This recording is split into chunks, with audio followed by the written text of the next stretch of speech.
Segundo Crônicas 30.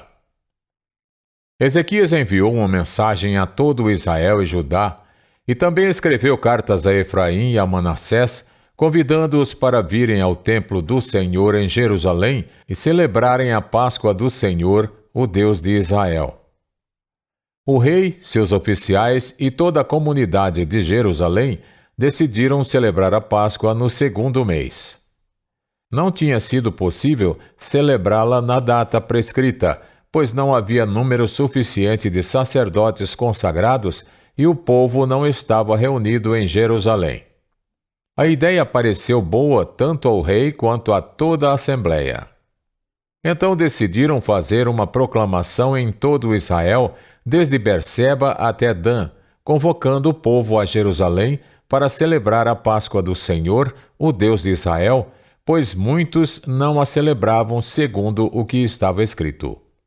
Por ordem do rei, mensageiros percorreram Israel e Judá com cartas assinadas pelo rei e pelos seus oficiais, com a seguinte mensagem: Não sejam como seus pais e seus irmãos, que foram infiéis ao Senhor, o Deus dos seus antepassados, de maneira que ele os deixou em ruínas, conforme vocês veem. Portanto, não sejam obstinados como os seus antepassados. Submetam-se ao Senhor.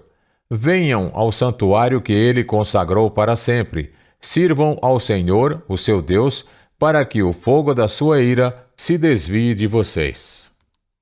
Se vocês voltarem para o Senhor, os que capturaram os seus irmãos e os seus filhos terão misericórdia deles, e eles voltarão a esta terra, pois o Senhor, o seu Deus, é bondoso e compassivo. Ele não os rejeitará se vocês se voltarem para ele. Os mensageiros foram de cidade em cidade, em Efraim e em Manassés, e até em Zebulon, mas o povo zombou deles e os expôs ao ridículo. No entanto, alguns homens de Asser, de Manassés e de Zebulon humilharam-se e foram para Jerusalém. Já em Judá, a mão de Deus esteve sobre o povo, dando-lhes unidade de pensamento para executarem o que o rei e os seus oficiais haviam ordenado conforme a palavra do Senhor. Uma imensa multidão reuniu-se em Jerusalém no segundo mês para celebrar a festa dos pães sem fermento. Eles retiraram os altares que havia em Jerusalém e se desfizeram de todos os altares de incenso, atirando-os no vale de Cedron. Abateram o cordeiro da Páscoa no 14º dia do segundo mês. Os sacerdotes e os levitas, envergonhados, consagraram-se e trouxeram holocaustos ao templo do Senhor. E assumiram seus postos, conforme prescrito na lei de Moisés, homem de Deus.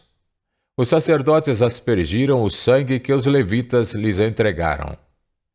Visto que muitos na multidão não se haviam consagrado, os levitas tiveram que matar cordeiros da Páscoa para todos os que não estavam cerimonialmente puros e que, por isso, não podiam consagrar os seus cordeiros ao Senhor.